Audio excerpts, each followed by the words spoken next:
এই জমি না? হ্যাঁ এই জমি। আপনি কত স্কোয়ার ফিটের পরে বিল্ডিংটা করতে চাচ্ছেন? আমি 1500 স্কোয়ার ফিটের উপরে বিল্ডিংটা করব। ভাই বিল্ডিং আমি তুলে দেবো বেজেতে ছাদ ঢালাই পর্যন্ত, বাঁশ কাঠ মিস্ত্রি সমস্ত টোটাল আমার ভিতরে, আমি এটা করে দেব। আপনি শুধু দেবেন তার পেরেক আর পলিথিনটা, পার স্কোয়ার ফিট আমার হচ্ছে দেবেন 240 টাকা করে। এই যে আমার বড় ভাই এই বিল্ডিংটা করেছে 230 টাকা ফিট। এই যে মেজে ভাই আমার এই বিল্ডিংটা করেছে 220 টাকা ফিট, আর আপনি চাচ্ছেন 240 টাকা ফিট। এ তো অনেক বেশি। ভাই আপনি মাস্টার মানুষ, আপনার বিষয়টা ভেঙে বলি, এই কন্ট্রাক্টারি ব্যবসা অনেক মায়ের প্যাচ আছে। আপনি আমার 240 টাকা স্কোয়ার ফিট দেন, আমি এই কাজটা খুব ভালো মানের করে দিবানে আপনার। এ কথা সবাই বলে, আপনি আমার কমে করে দিতে পারবেন নাকি বলেন? যদি পারেন আপনার দিয়ে করাবো, আর যদি না পারেন তাহলে আমি অন্য জায়গায় দেখছি। কম টাকায় কাজ নিয়ে মিস্ত্রির উপর জুলুম করে বিল্ডিং মালিকের হক আমি নষ্ট করতে পারবো না। আমি গেলাম। আরে যান যান। আসসালামু আলাইকুম। আরো কত মিস্ত্রি আছে। এই যে ভাই এই জমিটা। এই জমিটা না? জমিটা তো ভালোই স্কয়ার আছে। স্যার আপনার ওই মিস্ত্রি আপনার কাছে কয় টাকা করে স্কয়ার ফিট চেয়েছে? 240 টাকা। ও ওরে বাবা বাবা, ও তো আপনার মেরে ফেলে দেওয়া টাকা চেয়েছে। এত সুন্দর জায়গায় 240 টাকা স্কয়ার ফিট লাগে নাকি? ও আপনার কাছে যে টাকা চেয়েছে ও মনে কাছে এই বিল্ডিং আপ করে ও আবার নিজে যে বিল্ডিং করবে।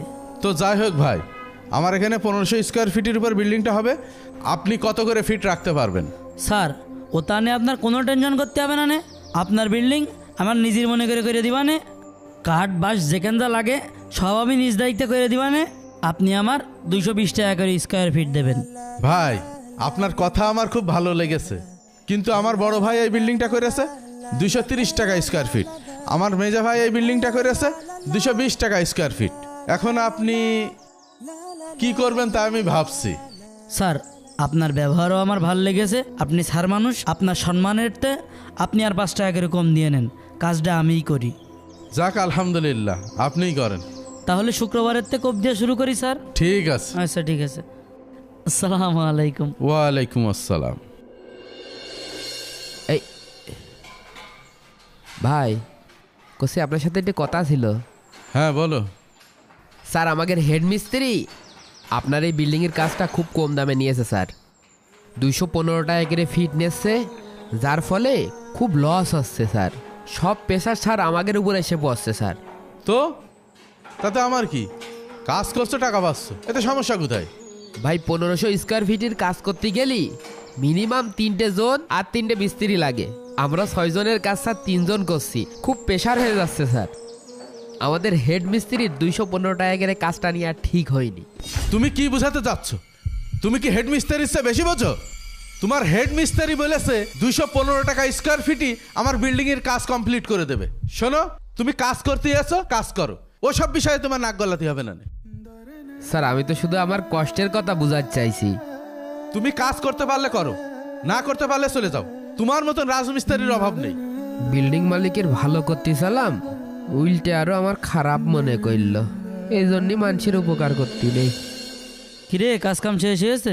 আর ভাই এত পরিশ্রম কি করা যায় নাকি? আজকেও কাজ করতে করতে রাত 8টা বেজে গিয়েছে। ও 1 2 3 এনে ধর। ও 50 টাকা ফেরত দিতে হবে না, রেখে দে, খাটনি মেলা করেছিস। করছিলাম ভাই, প্রতিদিন তো সকাল 8টার দিকে যাই আর ওই রাত 8টার দিকে আসি। আপনি এই 215 টাকা স্কোয়ার ফিটে কাজ দিয়ে খুব কষ্ট হয়ে যাচ্ছে ভাই। কষ্ট হচ্ছে বিলেই তো 50 টাকা ধরে দিলাম। করছিলাম ভাই, আমার ছেলেটা খুব অসুস্থ, 200 টাকা যদি বাড়ায় দিতেন। টাকা যদি বেশি দরকার হয় তাহলে কাজ সেরে যে রিক্সা ভাড়া নে, রিক্সা চালাবি, যা তো যা। আচ্ছা এ আয়, এই নে তোর 1000 টাকা।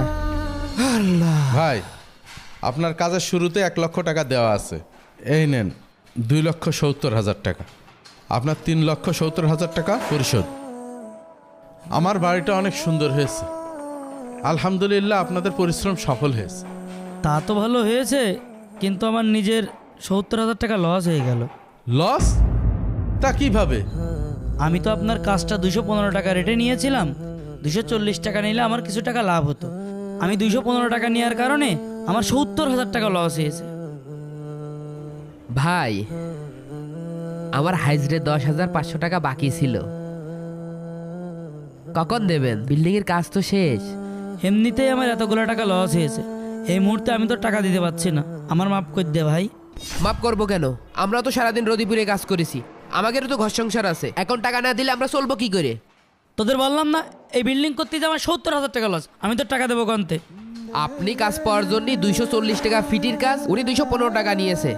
এখন আপনার 70,000 টাকা লস হয়েছে, সেই দায়ভার কি আমার? আমার মজুরির টাকা তো আমার দেবেন।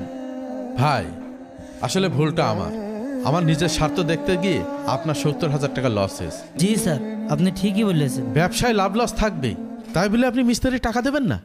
এই টাকা পরিশোধ না করে আপনি ঘুমাবেন কি করে? আপনি ঠিকই বলেছেন স্যার, ব্যবসায় তো শুধু আমার লস হয় না, আমি তো লাভও করি। এই নে ভাই, তোর প্রাপ্য টাকা তুই বুঝে নে। আল্লাহ আপনার ব্যবসায় বরকত দান করুক। ভাই আমরা শুধু কাজ করি এই প্রাপ্য টাকার আশায়। আসি, আসসালামু আলাইকুম। আসসালামু আলাইকুম স্যার।